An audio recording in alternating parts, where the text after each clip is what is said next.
कैसे हैं आप सभी का स्वागत है आज के सेशन पे। आईबीपीएस आरआरबी एग्जाम के लिए 600 क्वेश्चन की जो सीरीज हमने स्टार्ट की है वो 50% आपकी कंप्लीट हो चुकी है। 306 क्वेश्चन उसमें कंप्लीट हो चुके हैं और आज के इस सेशन में मैंने आप सभी के लिए 40 सवाल रखे हैं। डे 18 आज करने वाले हैं और आज के सेशन में टोटल 40 क्वेश्चन हम डिस्कस करने वाले हैं। तो एक बहुत ही शानदार सी क्लास होने वाली है। 40 के 40 सवाल आप सभी को मेरे साथ में बनाने हैं और कंप्लीट सेशन को देखना है, ठीक है। अगर आप पहली बार आए हो इस सेशन पे और डे 18 आप डायरेक्ट देख रहे हो तो मैं आप सभी को बता देना चाहूंगा कि डे 17 तक की क्लासेस हमारी कंप्लीट हो चुकी हैं। वो सारे की सारी क्लासेस आपको कहाँ पे मिलेंगी, प्लेलिस्ट में मिल जाएंगी, ठीक है। चैनल पे प्लेलिस्ट है आईबीपीएस आरआरबी के नाम से, या तो आप वहां पे चेक कर लीजिएगा या फिर डिस्क्रिप्शन बॉक्स में आपको लिंक मिलेगा, आप वहां से भी वो जो प्लेलिस्ट है उसको आप एक्सेस कर सकते हो और सारी की सारी क्लासेस को देख सकते हो, ठीक है। प्रॉपर सीक्वेंस में है सारी की सारी क्लासेस, आपको बिल्कुल घूमना नहीं पड़ेगा दूर। स्टार्ट करें फिर। 40 सवाल बहुत इंपॉर्टेंट है, ज्यादा बातें नहीं करते हुए सीधा चलते हैं क्वेश्चंस पे। आरआरबी का जो हमारा बैच चल रहा था वो हमारा बैच अभी भी चल रहा है, आप उसमें अभी भी एनरोल कर सकते हो अगर आप इंटरेस्टेड हो तो। इसके बारे में डिटेल्स आपको कहाँ पे मिलेंगी, डिस्क्रिप्शन बॉक्स में लिंक है पहला, उसमें आपको सारी डिटेल्स मिल जाएंगी। और अगर किसी भी सिचुएशन में आप फंसते हो तो आप मुझे कांटेक्ट कर सकते हो व्हाट्सएप पे, ठीक है। एप्लीकेशन में मैंने आपको व्हाट्सएप नंबर भी दिया हुआ है, तो वहां से आप मुझे कांटेक्ट भी कर सकते हो, ठीक है। स्टार्ट करें फिर अब आज का सेशन। चलिए यहां से हम स्टार्ट करने वाले हैं और देखो जैसा मैंने हमेशा कहा है कि मैं आपको एग्जाम लेवल के ही क्वेश्चंस करवाने वाला हूं और लास्ट के जो सवाल होंगे 300 के बाद वाले वो एग्जाम रिलेवेंट क्वेश्चंस होंगे सारे के सारे, बिल्कुल आपके एग्जैक्ट एग्जाम में जिस लेवल के क्वेश्चंस आपसे पूछे जाने वाले हैं उसी लेवल के क्वेश्चंस हम डिस्कस करेंगे, ठीक है। ताकि लास्ट के 200-300 सवालों में आपकी प्रैक्टिस हो जाए, आपका रिदम बने एग्जाम के लेवल के क्वेश्चंस को लेकर, ठीक है। तो आप सभी के सामने सवाल, क्योंकि ये लाइव क्लास नहीं है इसलिए मैं आपको टाइम नहीं दे पाऊंगा, आप वीडियो को पॉज कीजिए और उसके बाद में आप खुद से ट्राई कीजिए क्वेश्चन को। हम चलते हैं सीधे इसके सॉल्यूशन पे, चलेगा। बनाए पहला पजल है, काफी बढ़िया है, देखिएगा। 6 पर्सन है, उन पर्सन के नाम आपको दिए हुए हैं। Got job with the firm in a week from Monday to Saturday, एक फर्म में उनको जॉब मिल जाती है, ठीक है। और वो जब उसको ज्वाइन करते हैं तो कब से लेकर कब तक करते हैं, मंडे से लेकर सैटरडे तक वो ज्वाइन कर लेते हैं। टोटल 6 पर्सन है। Each of them join for different post on different days, अलग अलग पोस्ट अलग अलग डेज में उनको मिलती है। तो एक से ज्यादा वेरिएबल हो गए सर, तो ये आपके आरआरबी पीओ लेवल का सवाल बन रहा है। अब देखो मेंस लेवल का इसलिए नहीं है क्योंकि टोटल 6 पर्सन की ही बात की गई है यहाँ पे। 4 या 6 पर्सन तक आपका एक से ज्यादा वेरिएबल का क्वेश्चन आरआरबी पीओ के पेपर में पूछा जा सकता है, तो इसके लिए तो रेडी रहना है आप सभी को, ठीक है भाई। अब देखो ऐसे सवालों में हम स्टार्ट कहां से करेंगे, ऐसे सवालों में हमेशा आपको स्टार्ट करना होता है मंडे टू सैटरडे। डे को बेस लिया करो, जितने भी आपके पास में दिन है ना उनको आप बेस लिया करो। जैसे मंडे है, देन उसके बाद में ट्यूसडे, देन उसके बाद में वेंसडे, फिर थर्सडे हो जाएगा, फिर फ्राइडे हो जाएगा और उसके बाद में आपके पास में सैटरडे हो जाएगा। टोटल 6 दिनों की बात की गई है और 6 पर्सन आ गए हमारे पास में। पोस्ट, उनकी पोस्ट यहाँ पे आपको लिखी हुई है, ठीक है सर। ओके, यहां से देखिएगा आपका डेटा स्टार्ट हो रहा है। You join as a technician on the first day, first day मतलब मंडे, और मंडे को अगर यू ज्वाइन करता है तो यहाँ पे यू आ जाएगा और टेक्नीशियन मतलब यहाँ पे इसके साथ में इसकी जो पोस्ट है उसको हम लिख देंगे। देखो दो कंडीशन में बना लेता हूँ, एक बार लेफ्ट हैंड साइड में लिख के और एक बार राइट हैंड साइड पे लिख के। यहां तक क्लियर हो गया। Q join as a supervisor but neither on Wednesday nor on Friday. अच्छा क्यू का एक चीज तो क्लियर है कि सर वो सुपरवाइजर होने वाला है, ठीक है, ये चीज तो क्लियर है। लेकिन क्यू के लिए एक और डेटा दिया हुआ है कि क्यू ना तो वेंसडे को आएगा और ना ही फ्राइडे को आएगा। तो क्यू आप फ्राइडे पे नहीं बना सकते हो और क्यू आप वेंसडे पे भी नहीं बना सकते हो। ये दो जगह से मना कर दिया, तो हमने भी मना कर दिया भाई, ठीक है। जैसा क्वेश्चन ने कहा है वैसा कर देंगे हम तो, ठीक है। आगे बढ़ते हैं। S join as officer on Thursday. अच्छा एस ने थर्सडे पे ज्वाइन किया है और ज्वाइन किया है एज अ ऑफिसर, ठीक है सर। यहां पे लीजिए ऑफिसर बना दीजिए आप एस को। एस ने थर्सडे को तो ज्वाइन किया है और एस कौन है, एक ऑफिसर है, तो ये लीजिए ऑफिसर बना दिया हमने, डेफिनेट था इसलिए लिख दो सीधा सीधा। आगे बढ़े। Clerk join the firm on Wednesday, clerk ने वेंसडे को ज्वाइन किया है तो यहाँ पे आ जाएगा आपके पास में क्लर्क, क्लर्क आ जाएगा आपके पास में वेंसडे को, ये लीजिए डेफिनेट हो गया। अच्छा क्यू सुपरवाइजर है, तो अगर क्यू सुपरवाइजर है तो क्यू क्लर्क पे तो नहीं आएगा, मतलब क्यू यहाँ पे तो नहीं आ सकता वेंसडे पर, तो बस हटा दो यहाँ से, डेफिनेट पता है ना यहाँ पे नहीं आएगा। आगे बढ़ते हैं। T join as a manager on Tuesday, ये लीजिए टी का पता चल गया कि सर टी ने ट्यूसडे को ज्वाइन किया है और एज अ मैनेजर ज्वाइन किया है, ये लीजिए, ठीक है। टी ने क्या किया है, ज्वाइन किया है आपका ट्यूसडे को और वो क्या है, एक मैनेजर है, ठीक है, ये कहा गया बिल्कुल सर। और टी को यहाँ पे बना दो और बना दो मैनेजर। लीजिए क्लियर हो गया। अभी सर क्यू का क्लियर हो गया क्या? क्यू का भी क्लियर हो गया। देखो क्यू आपका वेंसडे को आ नहीं सकता, फ्राइडे को आ नहीं सकता, तो एक ही जगह बचती है क्यू को रखने की, सैटरडे को बना दो आप क्यू को, और क्यू क्या हो जाएगा आपके पास में सुपरवाइजर हो जाएगा। ये लीजिए, तो क्यू हो गया डेफिनेट आपका सैटरडे को, और ये कौन हो जाएगा? सुपरवाइजर हो जाएगा। ठीक है, आगे लिखा हुआ है कि P join as sales manager. P ने सेल्स मैनेजर की वो जो पोजीशन है उस पर ज्वाइन किया है, तो बस पी को रखने की अब एक ही जगह बची है, फ्राइडे पे आ जाएगा पी, और लीजिए ये हो जाएगा आपका सेल्स असिस्टेंट हो जाएगा, सेल्स मैनेजर हो जाएगा, सेल्स असिस्टेंट नहीं सेल्स मैनेजर। ठीक है भाई, ये लीजिए, और यहाँ पे पी आ जाएगा, पी कौन हो जाएगा? सेल्स मैनेजर हो जाएगा। अच्छा देखो शुरू से लेकर लास्ट तक आपकी एक ही कंडीशन बनी है, आपकी सेम कंडीशन चल रही, देखो शुरू से लेकर लास्ट तक। तो ऐसा भी कभी कभी होता है कि हम दो कंडीशन बना लेते हैं लेकिन काम हमारा एक में चल जाता है, तो कोई दिक्कत नहीं है, क्योंकि ये 99.99% टाइम एक कंडीशन कैंसिल होती है, और वो एक आधे टाइम ऐसा होता है कि एक ही कंडीशन से सवाल सॉल्व हो रहा है। इसलिए आपको हैबिट दोनों की बना के रखनी है, कभी भी एक बना के ट्राई मत कीजिएगा, नहीं तो एक सिचुएशन पे अगर आप फंस गए हो तो फिर दूसरी बनाने में बहुत समय निकल जाएगा आपका। अब एक पर्सन बच गया भाई, कौन पर्सन बच गया? वो यहाँ पे आ जाएगा। कौन बच गया? आर बच गया ना, देखो आर को यहाँ लिख दो, तो P Q R S T और यू, ये टोटल 6 पर्सन हो गए, 6 दिन हो गए, और इन्होंने किस किस दिन ज्वाइन किया है, किस किस पोस्ट पे ज्वाइन किया है, वो सारी चीजें हमारे सामने यहाँ पे लिखी हुई हैं। तो एक ही तरफ रख लेते हैं हम, दोनों तरफ रखने का कोई फायदा नहीं है। तो ये लीजिए, आपकी ये कंडीशन आपकी कंप्लीट हो चुकी है, और आपका पजल भी कंप्लीट हो चुका है। उम्मीद है कि आप सभी ने बना लिया होगा एज इट इज। तो अगर आप सभी ने बना लिया है तो बहुत बढ़िया, सीधा आगे बढ़ेंगे क्योंकि समय नहीं लेंगे हम यहाँ पे। क्वेश्चन नंबर 312 से 316 पे आ जाओ आप, 312 से 316। ठीक है, टोटल 10 बॉक्सेस हैं, यहाँ पे आपके सामने डिटेल्स लिखी हुई हैं। वीडियो को पॉज करो, खुद से ट्राई करो, हम चलेंगे सीधे इसके सॉल्यूशन पे। देखिएगा टोटल कितने बॉक्सेस हैं? 10 बॉक्सेस आपके सामने यहाँ पे आपको नजर आ रहे हैं।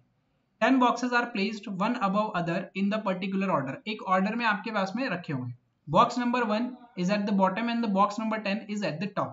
अच्छा आपको नंबरिंग दे दी बॉक्स नंबर 1 से लेकर बॉक्स नंबर 10 तक। ठीक है sir, arrange them as per the information given here. There are 4 boxes kept between A and B. अब समझना ध्यान से, यहां से आपका कंफ्यूजन क्रिएट हो सकता है कि सर हम नंबर से स्टार्ट करें 1 to 10 लिख के, या फिर हम A और B के बीच में 4 लोगों का गैप लेके करें।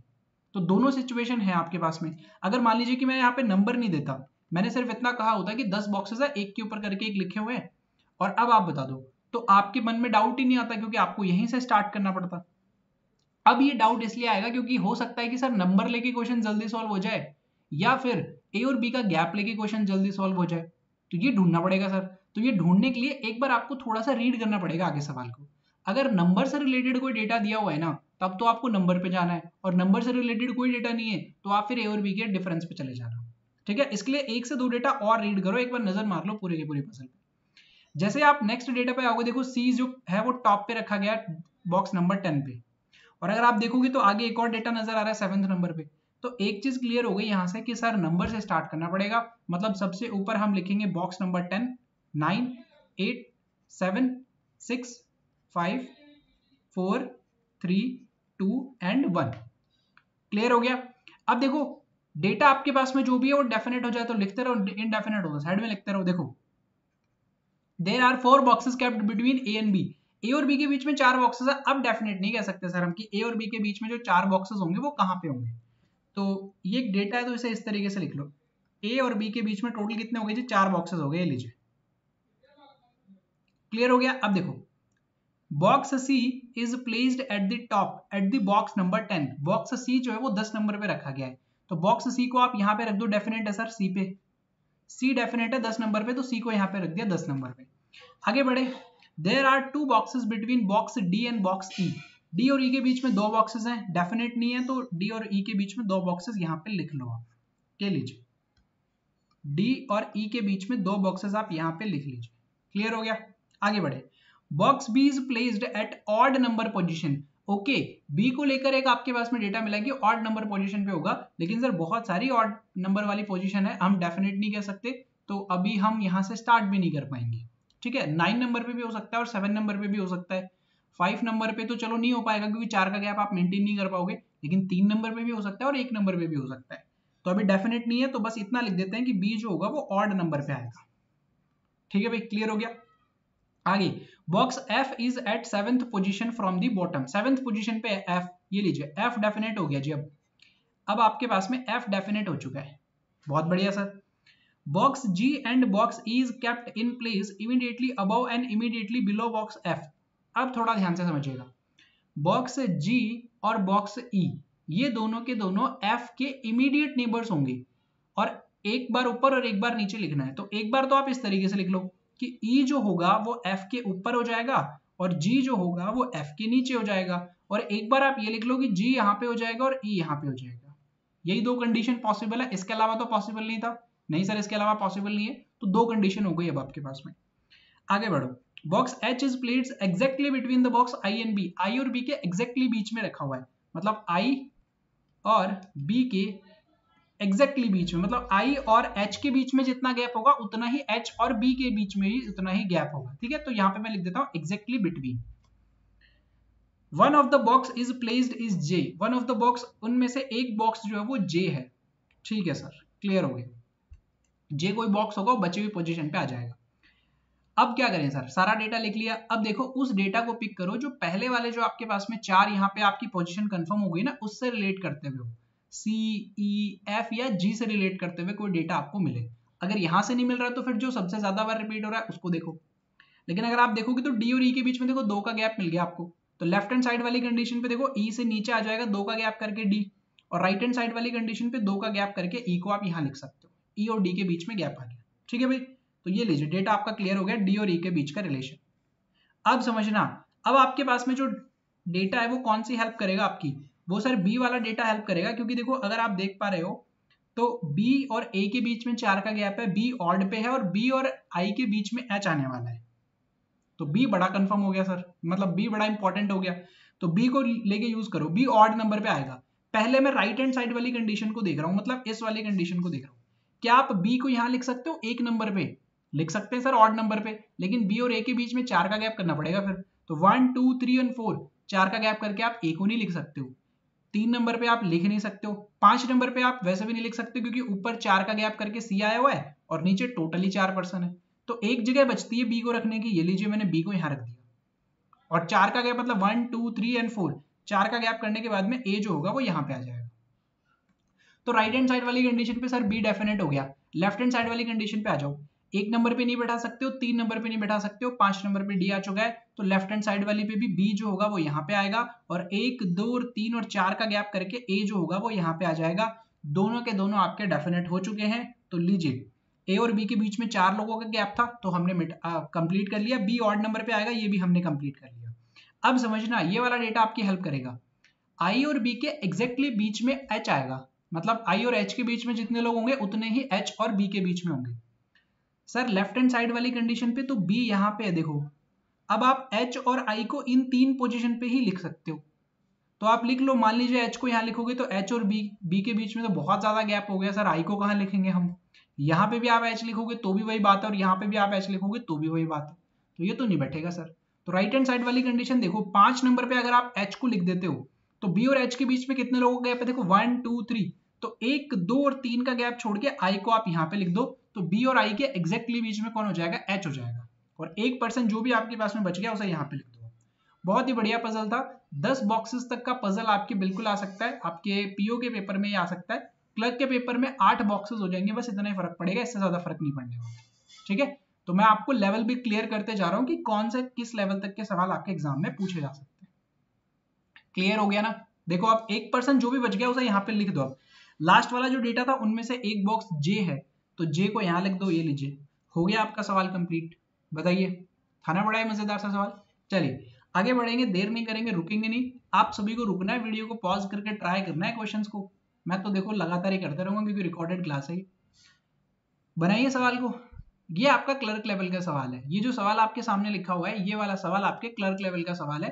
टोटल 8 लोग हैं, सर्कल में बैठे हैं, इनसाइड और आउटसाइड फेस करके, तो ये आपके क्लर्क लेवल में आएगा। तो जल्दी से वीडियो को पॉज करो और ट्राई करो खुद से क्वेश्चन को, ठीक है। उसके बाद में आप मैच करना आपका आंसर। कर लिया ट्राई, स्टार्ट करें सवाल को, आ जाओ फिर, देर नहीं करेंगे, सीधा सीधा। ठीक है, क्वेश्चन क्लियर दिख रहा था ना आपको। हाँ देखो 8 लोग हैं, 8 पीपल, उनके नाम आपको दिए हुए हैं, सर्कल के अराउंड बैठते हैं वो। P and Q are facing towards the center while other 6 people are facing opposite the center। क्योंकि ये आरआरबी क्लर्क लेवल का सवाल है तो बड़े आराम से एक ही फ्लो में बन जाएगा बिना रुके हुए, आप देखना। सर्कल के अराउंड बैठे हैं, टोटल कितने लोग बैठे हैं, 8 लोग बैठे हैं, तो 1 2 3 4 5 6 7 8, 1 2 3 4 5 6 7 8, ये टोटल 2 कंडीशन बना ली आपने। अच्छा, आपको एक चीज डेफिनेट है कि P और Q, P प्लस Q आप लिख सकते हो, ये दोनों के दोनों कहाँ पे देखते हैं, इनसाइड देखते हैं, मतलब अंदर की तरफ फेस करके देखते हैं, बाकी सबका फेस आउटसाइड होने वाला है, बाकी जो भी पर्सन आएगा सबका फेस आउटसाइड हो जाएगा। ओके सर, स्टार्ट करें यहां से। देखो P is sitting second to the right of W, अब W का फेस किस तरफ होगा, आउटसाइड ही होगा सर, केवल P और Q का इनसाइड है, तो आप मान लो W को मान लीजिए मैंने यहाँ पे मान लिया, तो इसके राइट में सेकंड पोजीशन पे कौन आ जाएगा, P आ जाएगा, P इज सिटिंग सेकंड, तो 1 2 P को आप यहाँ लिख सकते हो, फिर आप W को यहाँ मान रहे हो तो आप P को यहाँ पे लिख सकते हो। P का फेस देखो इनसाइड होगा, डेफिनेट पता हुआ है, तो इनसाइड है तो बना दो फिर inside. Q sits third to the left of P, P के लेफ्ट में थर्ड पोजीशन पे, 1 2 3, Q को यहाँ लिखना है, Q का फेस भी इनसाइड होगा सर, Q को थर्ड पोजीशन पे लिखना है, Q का फेस भी इनसाइड होगा, ये लीजिए, तो डेफिनेट हो गया P प्लस Q इनसाइड है, बाकी सबका फेस आउटसाइड हो जाएगा। आगे बढ़ते हैं। S sits second to the right of V, V के राइट पोजीशन पे, V के राइट हैंड साइड पे सेकंड पोजीशन पे कौन बैठा है, S बैठा हुआ है, क्लियर हो गया। आगे बढ़े। V is immediate neighbour of neither Q nor P, V जो है वो ना तो Q का पड़ोसी है और ना ही P का पड़ोसी है, V जो है वो ना तो Q का पड़ोसी है और ना ही P का पड़ोसी है, तो आप V को बैठाओ, देखो P का पड़ोसी नहीं हो सकता, P का पड़ोसी नहीं हो सकता, Q का पड़ोसी नहीं हो सकता, Q का पड़ोसी नहीं हो सकता, एक ही जगह बचती है V को बिठाने की, दोनों ही कंडीशन पे एक ही जगह है, तो बस दोनों ही जगह पे बना दो आप, और V का फेस जो होगा वो आउटसाइड हो जाएगा आपके पास में, ये लीजिए, तो डेफिनेट हो गया, तो कर दिया मैंने डेफिनेट, बस इतना सा करना था। अब देखो V के राइट में सेकंड पोजीशन पे S बैठा हुआ है, आउटसाइड फेस, V के राइट साइड में सेकंड पोजीशन पे S बैठा हुआ है, राइट साइड फेस।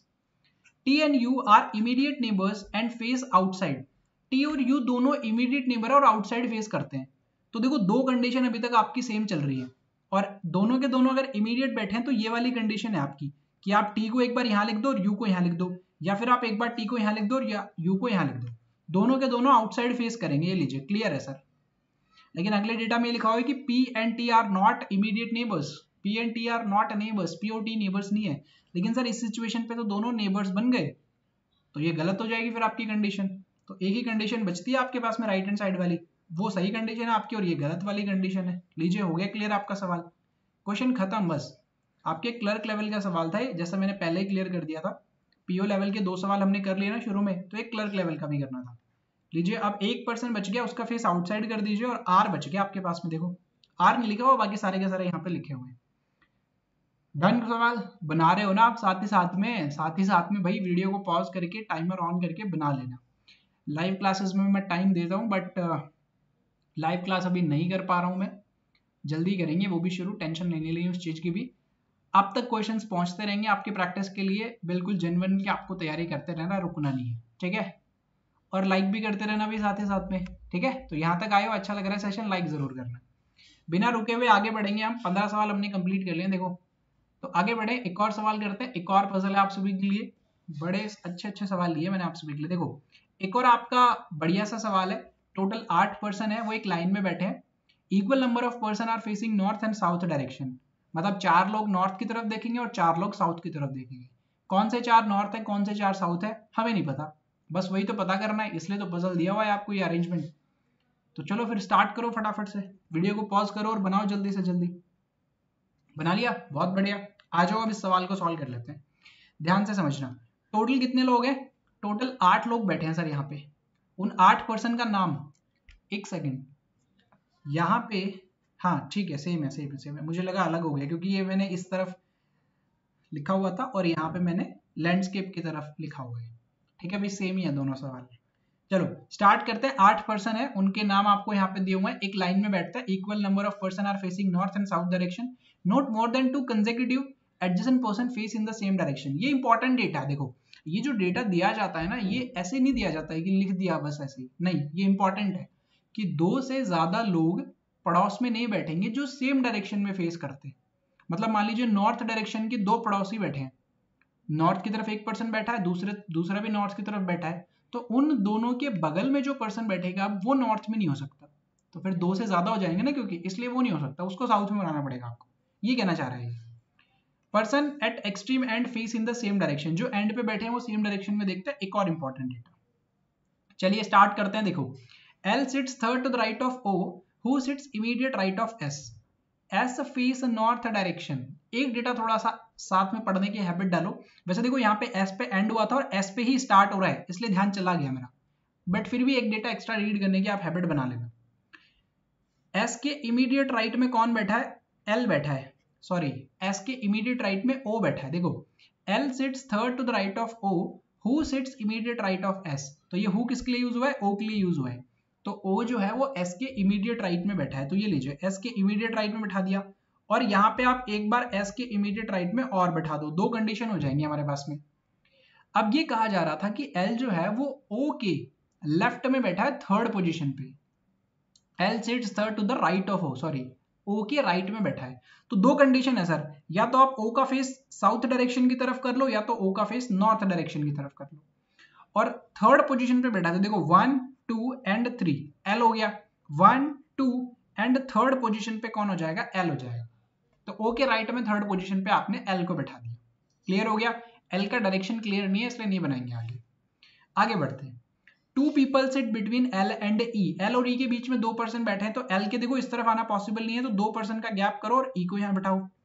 L के लेफ्ट में आना पॉसिबल नहीं है, मतलब इस तरफ आना पॉसिबल नहीं है, तो L के इस तरफ आप आ जाओ, 2 पर्सन का गैप।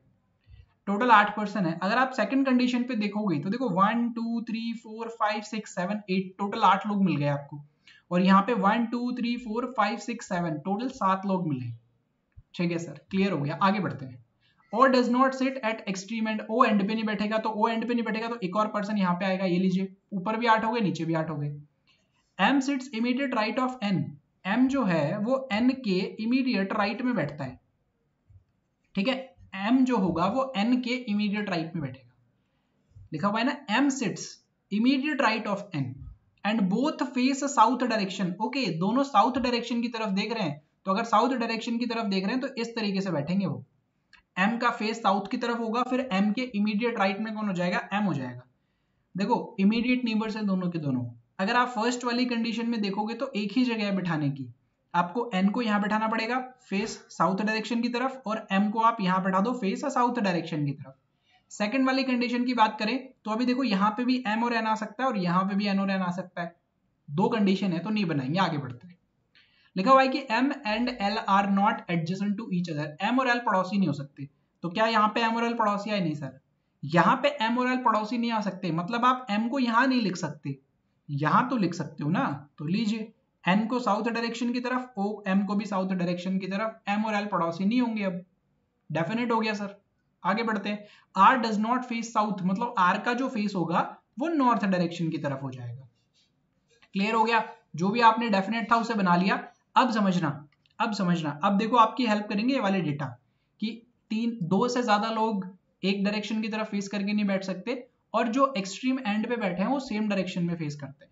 तो सेकंड वाले डेटा में देखो S ने नॉर्थ की तरफ फेस किया हुआ है, तो E भी नॉर्थ की तरफ फेस करेगा, ये लीजिए। फर्स्ट वाले डेटा में तो क्लियर ही नहीं है, लेकिन क्लियर हो जाएगा आपको। कैसे? देखो M और N दोनों साउथ की तरफ फेस कर रहे हैं, तो इसे नॉर्थ में करना पड़ेगा, क्योंकि 3 लोग नहीं हो सकते सेम डायरेक्शन में फेस करके, तो फिर इसे भी नॉर्थ में होना पड़ेगा। अब देखो ये साउथ है, ये साउथ है, तो L को होना पड़ेगा नॉर्थ डायरेक्शन की तरफ, और L अगर नॉर्थ में हो गया है, S अगर नॉर्थ में है, तो बीच वाला आप नॉर्थ नहीं कर सकते हो, साउथ ही करना पड़ेगा। ये लीजिए साउथ हो गया आपके पास में। यहाँ पे देखना, north direction, south direction, south direction, तो ये वाली डायरेक्शन आपकी नॉर्थ होगी, मतलब L जो है यहाँ पे नॉर्थ पे। क्लियर हो गया?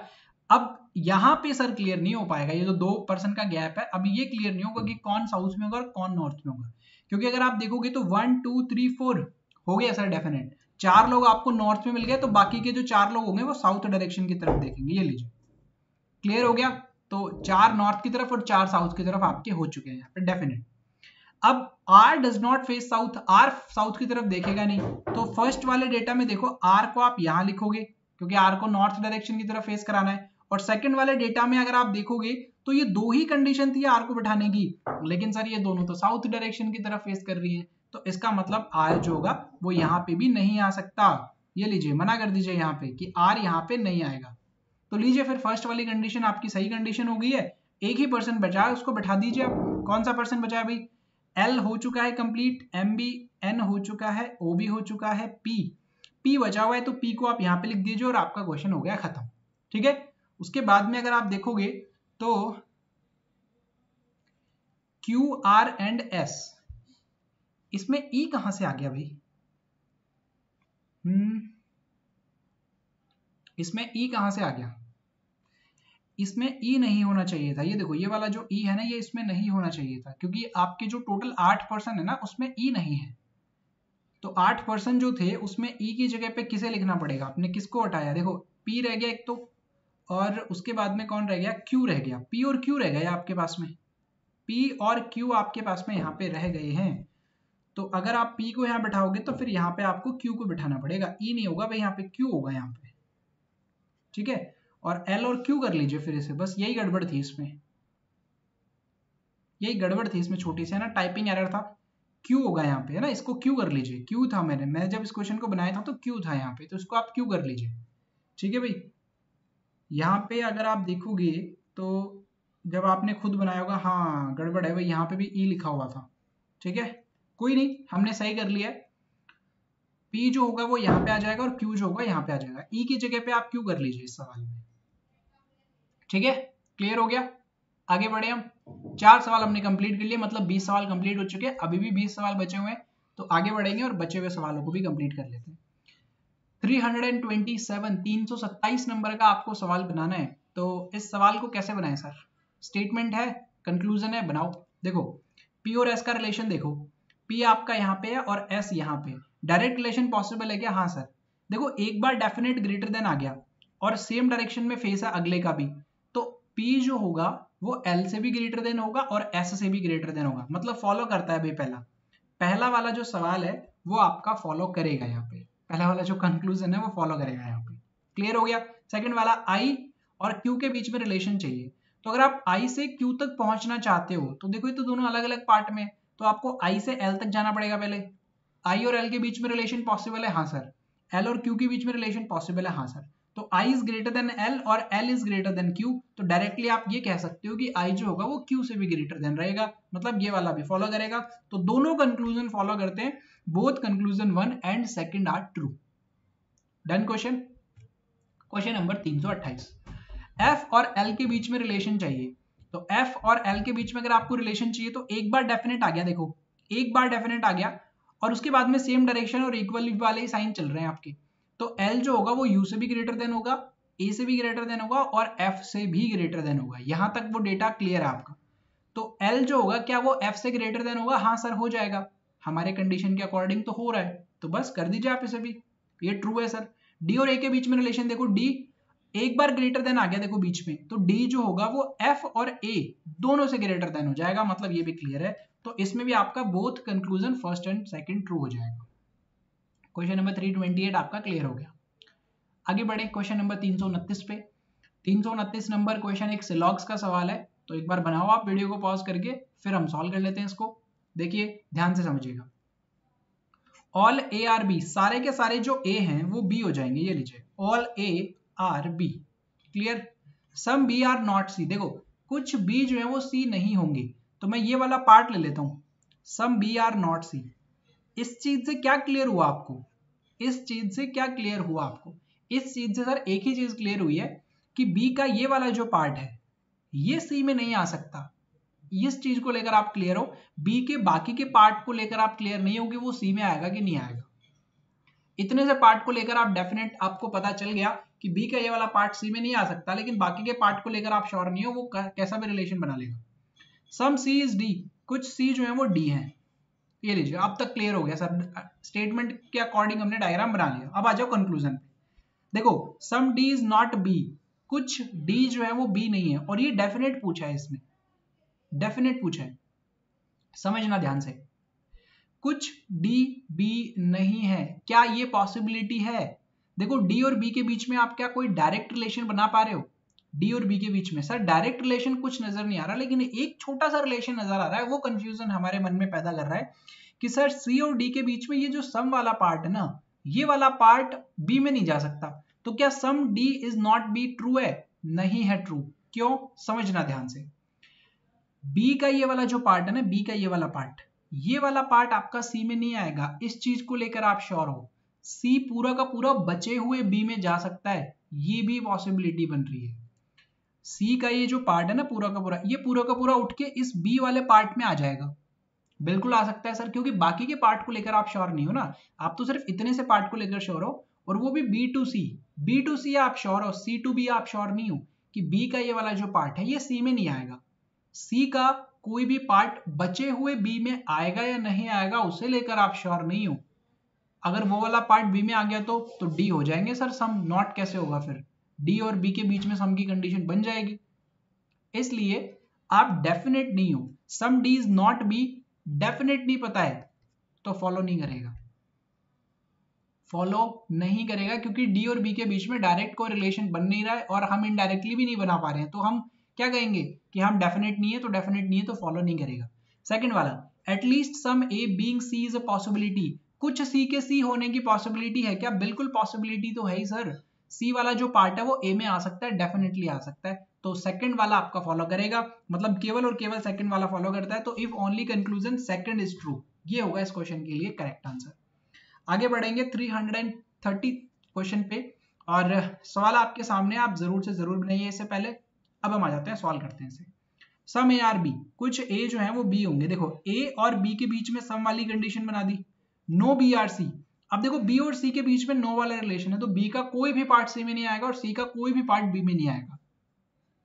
ठीक है, क्लियर हो गया? पिछले वाले सवाल में और इस वाले सवाल में फर्क क्या है वो आपको क्लियर हो गया होगा। ऑल सी आर डी, सारे के सारे जो सी हैं वो क्या हो जाएंगे? डी हो जाएंगे। और नो डी आर ए और डी का भी एक रिलेशन दे दिया कि डी का कोई भी पार्ट अब ए में नहीं जाएगा। ये लीजिए, क्लियर हो गया जी, डायग्राम क्लियर है? बिल्कुल सर, हमने बना लिया स्टेटमेंट के अकॉर्डिंग। अब कंक्लूजन पे आ जाओ। देखो some A are not D, sir statement के अकॉर्डिंग तो नो डी आर ए लिखा हुआ था, डी का कोई भी पार्ट ए में नहीं जाएगा, तो ऑब्वियस सी बात है डी का कोई भी पार्ट ए में नहीं जाएगा, तो ए का कोई भी पार्ट डी में नहीं आएगा, तो सम ए आर नॉट डी, कुछ ए डी नहीं है, बिल्कुल सही बात हो जाएगी। ए का कोई भी पार्ट डी में नहीं आ सकता, मतलब ऑल पार्ट ए का डी में नहीं आएगा, तो सम वाला पार्ट भी तो नहीं आएगा। भाई आप पूरा का पूरा आपको अलाउ नहीं किया अंदर जाने के लिए, पूरे के पूरे आपकी जितनी भी आपके पास में जो भी पॉसिबिलिटीज हैं आप मान सकते हो, कोई भी एक एलिमेंट मान लो कि आपके पास में, आप एयरपोर्ट पे गए और कस्टम ऑफिसर्स ने आपको रोक लिया और आपको रोक के ये कह दिया कि भाई आप ना ये वाला प्रोडक्ट लेके नहीं जा सकते हो, आप पूरे प्रोडक्ट को जाने के लिए मना कर दिया, तो पूरे ही प्रोडक्ट को ले जाने के लिए मना कर दिया, तो क्या आप उस प्रोडक्ट का छोटा सा पार्ट ले जा सकते हो? नहीं ले जा सकते ना, क्योंकि पूरे प्रोडक्ट के लिए मना कर दिया है। तो ए का पूरा पार्ट अगर डी में नहीं आ सकता, तो क्या ए का कुछ पार्ट डी में आ सकता है क्या? नहीं आ सकता सर। तो सम ए आर नॉट डी, कुछ ए डी नहीं होंगे, यही तो बोला है, यही तो हम समझा रहे हैं, सही तो है इसकी बात, तो सही हो जाएगा पहला। सेकंड वाला, all B being D is a possibility. अब समझना ध्यान से, बी और डी के बीच में क्या रिलेशन बन रहा है? All B being D is a possibility. अगर आप सारे के सारे बी को डी में अगर आप लेके आ जाओगे, तो क्या ए वाला पार्ट भी आ जाएगा क्या डी में? हाँ सर आ जाएगा, क्योंकि ए और बी में कॉमन वाला पार्ट है, तो ये वाला पार्ट अगर डी में आ गया तो आपका स्टेटमेंट गलत हो जाएगा। अब समझना ध्यान से, फिर से मैं आपको समझा रहा हूँ। सेकंड वाला, फर्स्ट वाला आपने समझ लिया, सेकंड वाले को फिर से समझना। फर्स्ट वाला तो फॉलो कर रहा है यहाँ पे, सेकंड वाले को पॉसिबिलिटी लगी हुई है, अगर आप बी और डी के बीच में डेफिनेट रिलेशन बना पाओगे, अगर आप बी और डी के बीच में डेफिनेट रिलेशन बना रहे हो तो पॉसिबिलिटी काम नहीं करेगी वहां पे। क्या आपके पास में डी और बी के बीच में एक डेफिनेट रिलेशन है? हाँ सर नजर आ रहा है। क्या नजर आ रहा है? देखना, समझना ध्यान से। ऑल बी बीइंग डी, क्या सारे के सारे बी डी हो सकते हैं? अगर मैं सारे के सारे बी को डी में लेके जाऊंगा तो ये वाला पार्ट भी तो चला जाएगा ना सर डी में, और ये तो सर ए का भी पार्ट है, और ए का कोई भी पार्ट डी में नहीं जा सकता, तो ये वाला पार्ट भी नहीं जा सकता, तो सारे के सारे जो बी हैं वो डी नहीं हो सकते। तो क्या इसकी पॉसिबिलिटी बन रही है क्या? नहीं सर, हमें तो डेफिनेट पता है कि पूरा का पूरा जो बी है वो डी में नहीं जा सकता, हमें तो डेफिनेटली पता है, उसने तो पॉसिबिलिटी पूछी है, गलत बात है भाई उसकी, हम तो डेफिनेट है ना, पॉसिबिलिटी में जाने की जरूरत ही नहीं है, तो केवल और केवल कंक्लूजन पहला फॉलो करता है, मतलब ऑप्शन नंबर 4 पे जाएंगे हम इसमें। क्लियर हो गया? काफी बेहतरीन सवाल थे ये दोनों के दोनों, 29 और 30 दोनों तगड़े सवाल थे आपके सिलॉक्स के। अब बढ़ जाते हैं आगे और देर ना करते हुए हम सॉल्व करते हैं क्वेश्चन नंबर 31।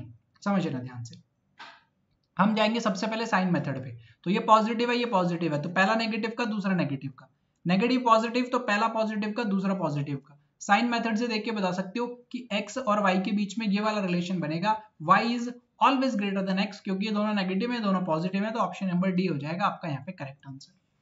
आगे बढ़ेंगे क्वेश्चन नंबर 332 पे। पॉजिटिव है दोनों, दोनों नेगेटिव, पॉजिटिव है दोनों, दोनों नेगेटिव। अच्छा, कोफिशिएंट दोनों के बराबर है, मतलब मल्टीप्लाई करने की जरूरत नहीं पड़ेगी, सीधा सीधा आप फैक्टर्स निकालो और कंपेयर करो। 2 को मल्टीप्लाई किया 45 से, कितना मिलेगा? 90 मिलेगा। तो 19 लेके आना है तो 10 इंटू 9 कर लो। 2 को मल्टीप्लाई किया 12 से 24 मिलेगा, 11 लेके आना है तो 8 इंटू 3 कर लो। अब रिलेशन बिठा दो बस। 10 और 8 के बीच में क्या रिलेशन बनेगा? y is greater than x। 10 और 3 के बीच में y is greater than x। यहां पे भी y ग्रेटर देन नजर आ रहा है और यहां पे भी y ग्रेटर देन नजर आ रहा है, तो फिर से आपका ऑप्शन नंबर डी जो होगा वो यहाँ पे करेक्ट आंसर बन जाएगा, y is greater than x। हर एक सिचुएशन पे है तो यही आपका आंसर हो जाएगा। आगे बढ़ेंगे नेक्स्ट 333 पे, समझना ध्यान से। नेगेटिव है पॉजिटिव है, तो दोनों के दोनों जो आपके सॉल्यूशंस होंगे वो दोनों पॉजिटिव के मिलेंगे और यहाँ पे भी दोनों पॉजिटिव के मिलेंगे। साइन मेथड से पॉसिबल नहीं है तो आ जाते हैं फैक्टर पे। तो देखो 3 को मल्टीप्लाई किया 12 से, तो कितना मिलेगा? 36 मिलेगा। 36 के दो फैक्टर कर लो, 13 आना चाहिए, 9 इंटू 4 यूज कर सकते हो आप। सेकंड वाले में देखो 2 इंटू 28 56 आएगा, दो फैक्टर चाहिए, 8 इंटू 7 आप यूज कर सकते हो, 15 ही चाहिए यहाँ पे प्लस करने पे। लेकिन थोड़ा ध्यान से, यहाँ पे कोफिशिएंट 3 है, यहाँ पे कोफिशिएंट 2 है, दोनों को बराबर करना है, तो इसे आप मल्टीप्लाई कर लो 3 से और इसे आप मल्टीप्लाई कर लो 2 से। गड़बड़ कर दी ना, देखो गड़बड़ नहीं करनी है आपको भी, हमने रिवर्स मल्टीप्लाई कर दिया। हमें पहले वाले को मल्टीप्लाई करना है 2 से और दूसरे वाले को मल्टीप्लाई करना है 3 से। देखो x यहाँ पे 3 है तो 2 से मल्टीप्लाई होकर 6 बन जाएगा, y यहाँ पे 2 है तो यहाँ पे 3 से मल्टीप्लाई होकर 6 बन जाएगा। तो ये कितना बनेगा? 18 और 8, और ये कितना बनेगा? 24 और 21। कंपेयर करो आप सीधा, 18 को 24 से कंपेयर किया मिलेगा y is greater than x, 8 को 24 से कंपेयर किया y is greater than x, यहाँ पे भी y is greater than x और यहाँ पे भी y is greater than x। हर एक जगह पे y is greater than x आ रहा है सर, तीनों सिचुएशन पे, ठीक है। तो ये 18 बना, ये 8 बन गया, 24 और 21 आपने लिखा, ठीक है। 24 18 से बड़ा होता है, 8 से बड़ा होता है, 21 और ये भी हो गया, तो ठीक है सर, फिर से आपका ऑप्शन नंबर डी आंसर आ गया। डन। आगे बढ़े नेक्स्ट क्वेश्चन पे, आ जाओ। Question number 334। वीडियो को पॉज करो और ये आप सभी के लिए सवाल है, बहुत ही प्यारा सवाल है। देखो जैसे ही आपको बीच में नजर आएगा ना, ये आपका सवाल यहां से लेके और यहां तक सवाल है आपका। ये जो क्वेश्चंस के नंबर चल रहे हैं ना, ये नहीं है इसमें भाई, ये 334 नंबर का सवाल है, 334 इसमें नहीं है। ये बहुत बढ़िया सवाल है, क्यों? देखो जैसे ही आपका क्वेश्चन मार्क में बीच में ले आता हूं ना, आपको प्रॉब्लम दिखेगी इस सवाल में। एक बार आप ट्राई करो खुद से, सारे के सारे लॉजिक लगाओ, फिर आप मैच करना मेरा वाला लॉजिक, ठीक है। देख लिया, सारे लॉजिक यूज कर लिए। देखो डिक्रीजिंग ऑर्डर में सीरीज चल रही है, लेकिन अगर आप अच्छे से देख पाओ, थोड़ा सा भी अगर आपकी ऑब्जर्वेशन स्किल्स अच्छी हैं, तो ये देखो 520, दो चीजें नजर आ रही है मुझे सर, 529 और 512, या तो 8 का क्यूब या तो 23 का स्क्वायर। 350 है तो 7 का क्यूब के आसपास की वैल्यू है, 5 के क्यूब, 4 का क्यूब, 3 का क्यूब। अगर आप अच्छे से देख पा रहे हो तो इसे मैं लिख सकता हूं 8 का क्यूब प्लस 8, 7 का क्यूब प्लस 7, 5 का क्यूब प्लस 5, 4 का क्यूब प्लस 4 और 3 का क्यूब प्लस 3। तो यहाँ पे क्या आएगा सर? यहाँ पे 6 का क्यूब प्लस 6 आ जाएगा, तो 6 का क्यूब कितना होता है? 216, उसमें 6 ऐड करना है आपने, 222 बन जाएगा आपका आंसर, मतलब ऑप्शन नंबर ए हो जाएगा इसके लिए करेक्ट आंसर। बहुत ही बढ़िया सवाल। आगे आ जाओ, नेक्स्ट क्वेश्चन पे बढ़ेंगे, क्वेश्चन नंबर 35 पे, 335 सवाल आपके सामने। ये वाला आप बनाओगे बड़े आराम से, क्यों? क्योंकि क्वेश्चन मार्क लास्ट में लिखा हुआ है सर, और अभी तक तो सॉल्व कर लिया होगा, आंसर भी मैच कर लेते हैं अब आपका, ठीक है। 100 से स्टार्ट हुआ 136, कुछ अजीब नहीं दिख रहा, तो सीधा सीधा आप डिफरेंस निकालो, 15 का डिफरेंस है। देन उसके बाद में 11 का डिफरेंस है भाई, यहाँ पे कितने का डिफरेंस है? 11 का डिफरेंस है। ये 15 का डिफरेंस आ गया, ये 11 आपने ऐड करना पड़ेगा, ये आपने 7 ऐड करना पड़ेगा और ये आपने 3 ऐड करना पड़ेगा यहाँ पे। तो अगला नंबर क्या होगा? अच्छा देखो, ये प्राइम नंबर्स हो सकते हैं क्या सर? प्राइम नंबर जैसे लग तो रहे, लेकिन प्राइम नंबर्स हो नहीं सकते। ये क्यों नहीं हो सकते sir prime numbers? Sir 15 prime number नहीं होता, 11 होता है, 7 होता है, 3 होता है, लेकिन 15 नहीं होता, मतलब प्राइम नंबर्स तो नहीं है। तो डबल डिफरेंस पे आ जाओ, यहाँ पे 4 का डिफरेंस है यहाँ पे भी 4 का डिफरेंस है और यहाँ पे भी 4 का डिफरेंस है, तो सर यहाँ पे भी तो 4 का डिफरेंस होना चाहिए ना। तो देखो 15 में से 4 माइनस किया तो 11 आ गया, 11 में से 4 माइनस किया तो 7 आ गया, 7 में से 4 माइनस किया तो 3 आ गया। अब 3 में से मैं 4 माइनस करूं, 3 में से 4 माइनस करोगे माइनस का 1 आएगा यहाँ पे, और 136 में से 1 माइनस कर दिया तो 135 आपका आंसर हो जाएगा, ऑप्शन नंबर सी। अगर आपने ये बना लिया था लेकिन आपको कॉन्फिडेंस नहीं आया था, तो जरूरत आपको पैटर्न्स और सीखने की नहीं, खुद में कॉन्फिडेंस बिल्ड करने की जरूरत है। खुद को ये कहने की जरूरत है कि हाँ तैयारी अच्छी की है और हम एग्जाम में जाएंगे तो जितना आपने सीखा है उसके बिहाफ पे जब हम क्वेश्चंस को बनाएंगे तो हम सही क्वेश्चंस को बनाएंगे, डाउट में नहीं रहेंगे। ठीक है, आगे बढ़े। क्वेश्चन नंबर 336, एक और बार सर बीच में नजर आ रहा है आपको यहाँ पे क्वेश्चन मार्क, बट बनाइए, पहले आप सभी को ट्राई करना है, उसके बाद में आपको सॉल्व करवाऊंगा।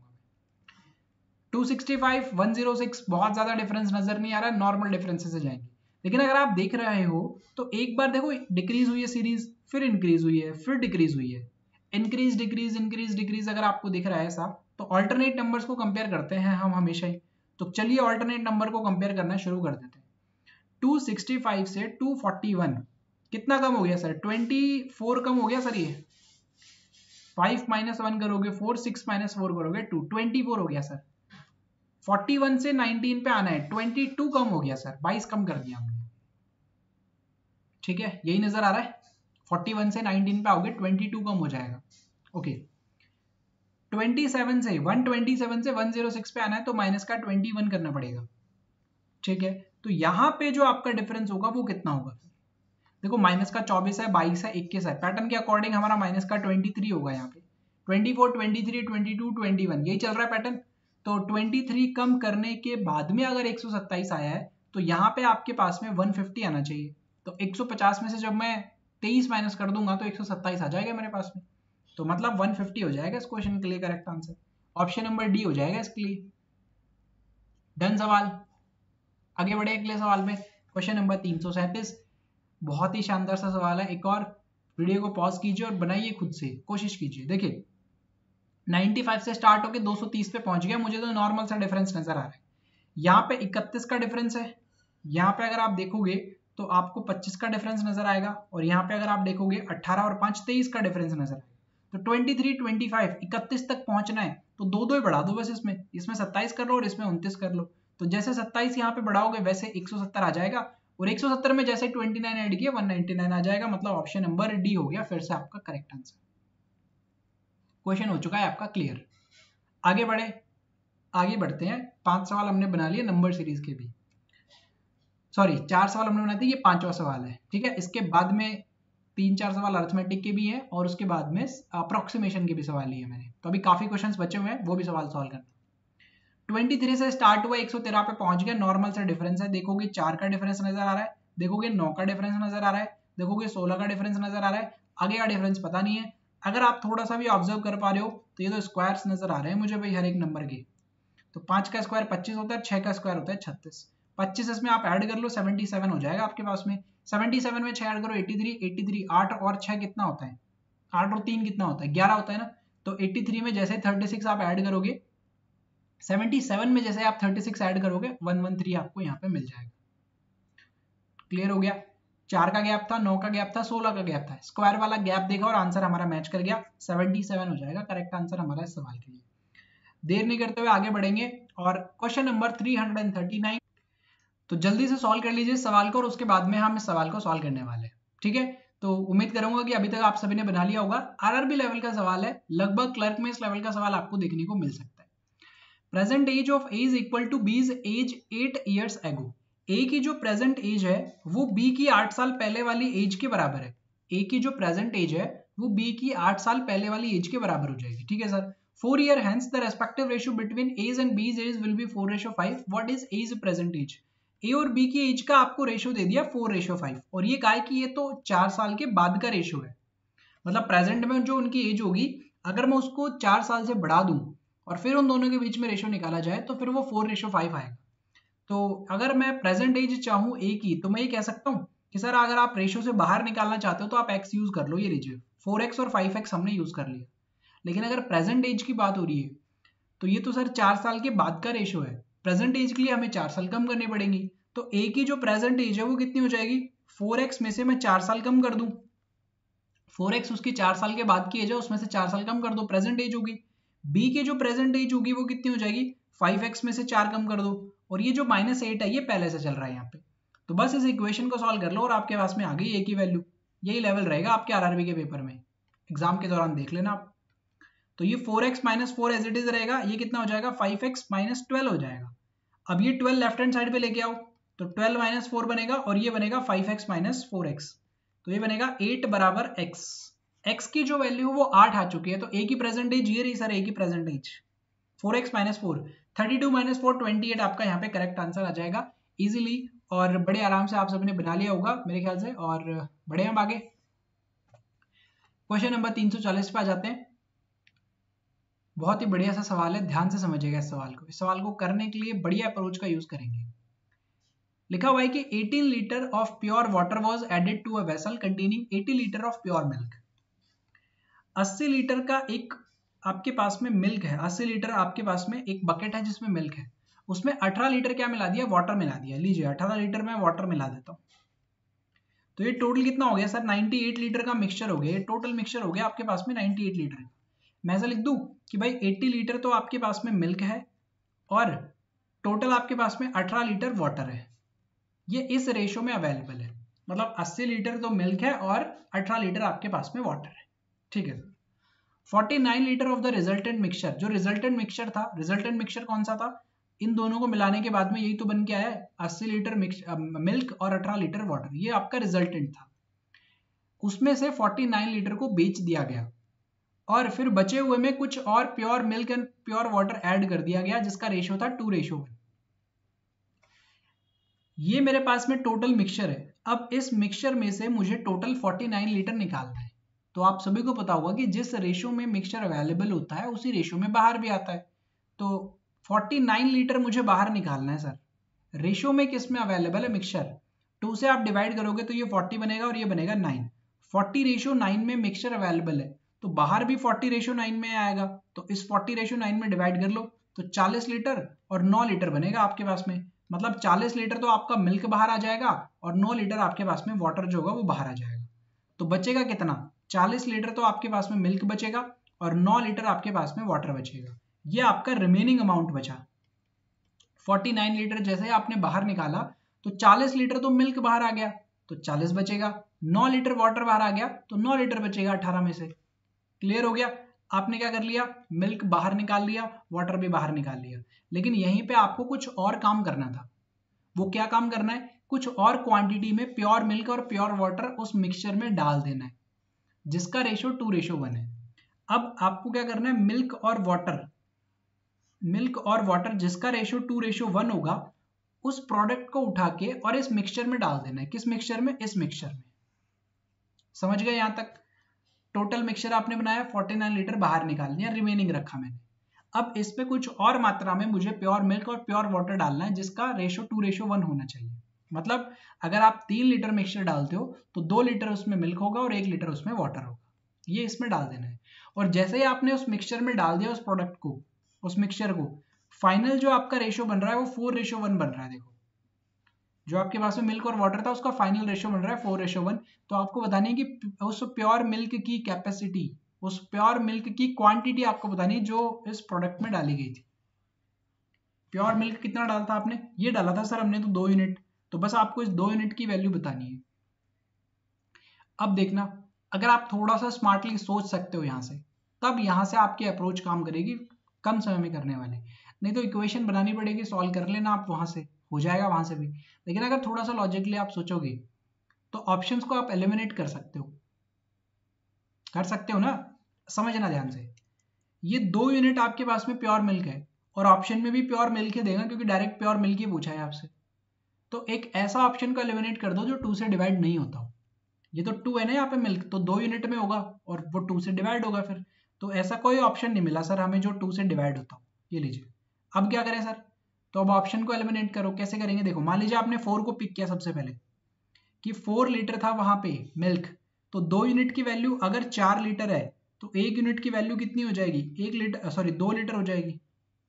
अगर 2 यूनिट की वैल्यू 4 लीटर है तो 1 यूनिट की वैल्यू 2 लीटर हो जाएगी। ये प्रोडक्ट डाला, मान लीजिए आपने इसमें डाल दिया, तो 40 लीटर आपके पास में पहले से मिल्क था, तो 4 लीटर और डाल दो तो 44 लीटर हो जाएगा सर। वाटर आपके पास में 9 लीटर था, 2 लीटर और डाल दो 11 लीटर हो जाएगा सर। रेशियो निकालो सर, 4:1 ही आ रहा है, यही तो चाहिए था हमें। क्वेश्चन के अकॉर्डिंग भी 4:1 चाहिए था और आंसर भी हमारा 4:1 आ चुका है जैसे ही हमने पिक किया।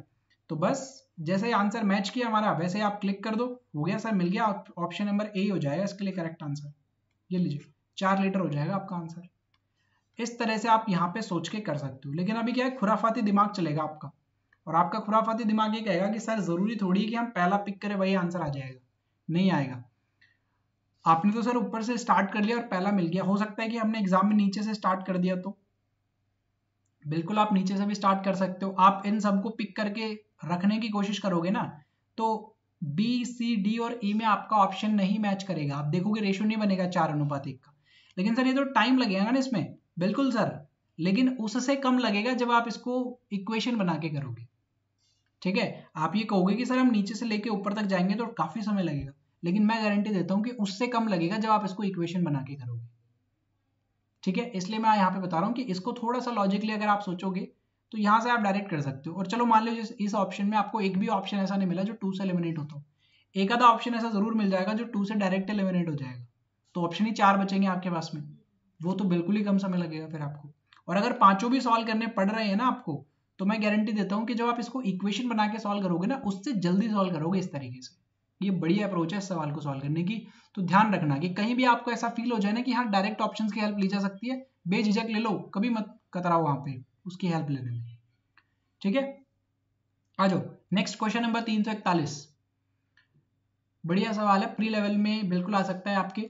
एक एग्जामिनेशन लिया गया, 33% स्टूडेंट फेल हो गए हिंदी में, 43% फेल हो गए इंग्लिश में और 16% फेल हो गए दोनों में। Find the percentage of the student pass in both. दोनों में पास होने वाले का आपको परसेंटेज बताना है बस। वेन डायग्राम से कर लो आप इसे। फेल होने वाले का वेन डायग्राम बना लो। ये लीजिए, 2 सब्जेक्ट है आपके पास में, हिंदी और इंग्लिश, तो इसे हिंदी मान लीजिए, इसे इंग्लिश मान लीजिए। 16% दोनों में फेल हो गए, मतलब 16 बच्चे दोनों में फेल हो गए। हिंदी में टोटल कितने फेल हुए? हिंदी में सर टोटल फेल हुए 33। हिंदी वाले सर्कल में टोटल कितने आ सकते हैं? 33 आ सकते हैं। 16 यहाँ पे आ गए सर, तो बचे हुए 17 को यहाँ लिख दो आप। तो हिंदी वाले सर्कल में टोटल 17 और 16, 33% हो गया आपका, बिल्कुल हो गया सर। इंग्लिश वाले में कितना आएगा सर? 43 आएगा, 43%। इंग्लिश वाले सर्कल में देखो 16 ऑलरेडी आ चुका है, 27 और आ जाएगा यहाँ पे, तो कितना हो जाएगा? 43 हो जाएगा, बिल्कुल हो जाएगा सर। तो केवल हिंदी में फेल होने वाले 17%, केवल इंग्लिश में फेल होने वाले 27%, दोनों में फेल होने वाले 16%। टोटल फेल होने वाले कितने? इन तीनों को आप ऐड कर लो, टोटल फेल होने वाले आपको मिल जाएंगे। देख लो अब आप, अगर आप 27 और 16 को ऐड करते हो तो 43 मिलता है आपको, 43 में 17 ऐड कर लेते हो तो 60% मिल जाता है। तो 60% आपको मिले fail candidates. Total fail candidates कितने हैं उस क्लास में? 60%। तो भाई टोटल 100% बच्चे होते हैं, 60 अगर फेल हो गए तो पास कितने हुए होंगे? 40% पास हुए होंगे। मतलब ऑप्शन नंबर ए आपका करेक्ट आंसर हो जाएगा कि टोटल जो पास हुए ना दोनों सब्जेक्टों में मिला के, वो कितने हैं सर? वो सर आपको मिलेंगे 40%। क्वेश्चन खत्म। प्री लेवल का सवाल है, आराम से बना लो। 342 एक और बढ़िया सवाल है, इसको ध्यान से समझिएगा। A man sells 2 cows for ₹18,000। एक आदमी 18,000 रुपए में 2 गायें बेच देता है। पहली गाय कितने की है, दूसरी गाय कितने की, हमें नहीं पता, हमें तो टोटल 18,000 रुपए बता दिए गए। Cost price of first is equal to the selling price of the second. Important data, पहले वाले का कॉस्ट प्राइस दूसरे वाले का सेलिंग प्राइस बराबर है। पहले वाले का कॉस्ट प्राइस दूसरे वाले का सेलिंग प्राइस बराबर है। अगर हम सॉल्व करते समय दोनों बराबर आ गए तो ठीक है, नहीं तो फिर दोनों को बराबर करना पड़ेगा। यही हुआ इसका मतलब। ठीक है sir. First cow is sold at a loss of 20% and second is a gain of 25%. What is the total loss or gain in the entire process? पहले वाली जो गाय है, पहले वाली जो आपकी काव है, उसे बेचा गया है 20% के लॉस पे। तो अगर लॉस पे बेचा जा रहा है तो सेलिंग प्राइस और कॉस्ट प्राइस का रिलेशन निकाल सकते हो ना? हाँ सर, 5 से लेकर 4 हो जाएगी वैल्यू। वैल्यू 5 से लेकर 4 हो जाएगी क्योंकि लॉस हो गया ना सर 20% का। सेकंड वाली कंडीशन पे बात करें तो आपको प्रॉफिट हुआ है कितने परसेंट का? 25% का प्रॉफिट हुआ है, तो वैल्यू 4 से 5 हो जाएगी। वैल्यू कितनी हो जाएगी? 4 से 5 हो जाएगी। समझना ध्यान से अब ये वाला डेटा, पहले वाले का कॉस्ट प्राइस और दूसरे वाले का सेलिंग प्राइस। पहले वाले का कॉस्ट प्राइस कितना है 5 यूनिट, दूसरे वाले का सेलिंग प्राइस कितना है 5 यूनिट। हमारे क्वेश्चन के अकॉर्डिंग दोनों बराबर होने चाहिए, और हमने जो लॉजिक यहाँ पे लगाया ना रेशियो वाला, उसमें दोनों ऑलरेडी बराबर हैं, दोनों ऑलरेडी बराबर हैं, तो इसलिए कुछ भी चेंज नहीं करना पड़ेगा हमें। मान लीजिए कि सर ये दोनों बराबर नहीं होते तो फिर इन दोनों को बराबर करना पड़ता। यहाँ पे मान लीजिए 4 होता और यहाँ पे मान लीजिए 5 होता, तो फिर हमें रेशियो को बराबर करना आता है, हम दोनों को बराबर कर लेते। लेकिन यहाँ पे तो ऑलरेडी बराबर मिल गया ना, तो कुछ भी चेंज करने की जरूरत नहीं है आपको। ठीक है, तो पहले वाली कंडीशन पे कॉस्ट प्राइस से सेलिंग प्राइस, दूसरे वाले कंडीशन से कॉस्ट प्राइस से सेलिंग प्राइस। अब आपको टोटल गेन और लॉस परसेंट बताना है कि कितना होगा। तो अब थोड़ा ध्यान से समझो, पहले वाली जो आपके पास में गाय है वो कितने रुपए की है 5 रुपए की है, ये लीजिए सर 5 रुपए की पहले वाली गाय है। दूसरे वाली गाय कितने की है सर 4 रुपए की है, ये लीजिए सर टोटल कितने रुपए आपने खर्च किए सर 9 रुपए खर्च किए थे उसने उन गाय को खरीदने में, और बेचने पे मिले कितने सर, पहले वाली गाय को बेचने में 4 रुपए मिले और दूसरे वाली गाय को बेचने में 5 रुपए मिले, तो टोटल वापस कितने रुपए मिल गए 9 रुपए मिल गए। अच्छा, खरीदा भी 9 रुपए में था, बेचा भी 9 रुपए में, कुछ डिफरेंस नजर आ रहा है आपको? कोई डिफरेंस नजर नहीं आ रहा, तो ना तो नुकसान हुआ और ना ही फायदा हुआ, ना तो नुकसान हुआ और ना ही फायदा हुआ। नो गेन और लॉस परसेंट। ठीक है, कोई परसेंटेज का प्रॉफिट नहीं हुआ, कोई परसेंटेज का लॉस नहीं हुआ उसे। बढ़िया है ना, मजेदार सवाल है। अब मतलब सिचुएशन क्या बन सकती थी कि ये पहले वाले का कॉस्ट प्राइस और दूसरे वाले का सेलिंग प्राइस बराबर नहीं होता, यही तो सिचुएशन बन सकती थी ना इसमें। तो उस सिचुएशन पे बराबर करने आते तो है आपको, रेशियो को बराबर कर लेते और हो जाता आंसर, बस खत्म। आगे बढ़ो अब सवाल पे। क्वेश्चन नंबर 343 अप्रोक्सीमेशन का सवाल है, फटाफट फटाफट सॉल्व करेंगे क्योंकि आप सभी बना लोगे इन्हें। 30% की वैल्यू 3/10 650 लिखूंगा मैं इसे, डिवाइड लगाऊंगा 25% की वैल्यू 1/4 60 लिखूंगा मैं इसे, और ये 235 हो जाएगा। तो ये कितना बनेगा 3/10 650। जैसे ही आपके डिवाइड लगेगा मल्टीप्लिकेशन में चेंज हो जाएगा, और जो सामने वैल्यू वो रेसिप्रोकल हो जाएगी आपकी वैल्यू। तो सामने वैल्यू कितनी है 1/4 नहीं 60/4 है वो वैल्यू कितनी है 60/4 है। देखो दोनों को अगर मैं मल्टीप्लाई करके साथ साथ लिखूंगा तो 60/4 है, तो वो 4/60 हो जाएगी आपके पास में। ठीक है, तो ये 235 हो गया। अब देखो सॉल्व कर लो, 0 से 0 कैंसिल करो, 4 से कैंसिल करोगे 15 बार, 3 से कैंसिल करोगे 5 बार, और 5 से कैंसिल करोगे 13 बार। तो x की जो वैल्यू है वो कितनी आ जाएगी 235 माइनस 13, तो 222 आ जाएगी मेरे ख्याल से आपके पास में, लगभग वैल्यू यही आएगी, तो आंसर कर दो 222। ठीक है, आगे बढ़े, आ जाओ नेक्स्ट क्वेश्चन। 3900 में इसे लिख सकता हूँ, इसे 12 से डिवाइड कर सकता हूँ, 2380 में इसे लिख सकता हूँ, और 14 से डिवाइड कर सकता हूँ। बस इतना सा सवाल करना है, सॉल्व कर दो फटाफट से। 3 टाइम्स करेंगे 36, 2 टाइम्स करेंगे 24, 5 टाइम कर लेंगे। 14 से करेंगे तो 1 टाइम में कितना 14 हो जाएगा, 7 बचेगा, सॉरी 9 बचेगा, 7 टाइम्स में कंप्लीट हो रहा है 0। ये लीजिए 325 में से 170 आपने माइनस करना है, कितना बचेगा 155, आंसर आ गया बस। 5 में से 0 जाएगा 5 बचेगा, 2 में से 7 चला जाएगा, फिर से 5 बचेगा, 2 में से 1 चला जाएगा 1 बचेगा, 155 आपका आंसर आ जाएगा। ठीक है, 345। एक काम करते हैं, अब 2 सवाल आप अपने होमवर्क के लिए ले लो। ठीक है, 2 सवाल मैं आपको होमवर्क के लिए देता हूँ, 345 ये वाला सवाल और 346 ये वाला सवाल, ये दोनों आप अपने होमवर्क में कर लेना भाई। काफी सारे सवाल मैंने सॉल्व करवा दिए और काफी बढ़िया क्लास हो गई है आज की। 40 क्वेश्चन हमने टोटल सॉल्व कर लिए, 306 तक हमने लास्ट क्लास में सॉल्व कर लिए थे, और अब पहुंच गए हम 346 नंबर पे। लगभग 350 सवाल आपके कंप्लीट हो चुके हैं, तो सीरीज बड़े दमदार तरीके से चल रही है, और मैं उम्मीद कर रहा हूँ कि आपने काफी सारी चीजें सीख ली होंगी, वो रिदम आपने फिर से पकड़ ली होगी जो एग्जाम के लिए चाहिए। ज्यादा समय है नहीं, 1 महीने से भी कम समय अब आपके पास में बचा है, तो ये सारी की सारी क्लासेस आपके लिए जरूरी है, आने वाली क्लासेस भी और जो हो चुकी हैं वो क्लासेस भी। तो इन सारी की सारी क्लासेस को आप सभी को देखना है टाइम टू टाइम। ठीक है, आज के लिए सिर्फ इतना ही। सेशन अगर अच्छा लगा हो तो सेशन को लाइक जरूर से जरूर कीजिएगा, दोस्तों के साथ में शेयर भी कर दीजिएगा, और अगर आपको क्लास का पीडीएफ चाहिए तो आप टेलीग्राम ग्रुप पे ज्वाइन कर लेना, वहां पे आपको क्लास का पीडीएफ भी मिल जाएगा। ठीक है भाई, तो आज के लिए सिर्फ इतना ही, मिलेंगे नेक्स्ट सेशन में। इस बैच में अगर आप आना चाहते हो तो बिल्कुल आप आ सकते हो, इस बैच में सारी की सारी डिटेल्स डिस्क्रिप्शन बॉक्स में पहले लिंक में आपको मिल जाएंगी, सारी क्लासेस पीडीएफ मॉक टेस्ट सब कुछ अवेलेबल है, मिल जाएगा आपको एकदम। ठीक है, चलिए फिर नेक्स्ट सेशन में मिलेंगे। Thank you. सेशन अच्छा लगा हो लाइक जरूर कीजिएगा।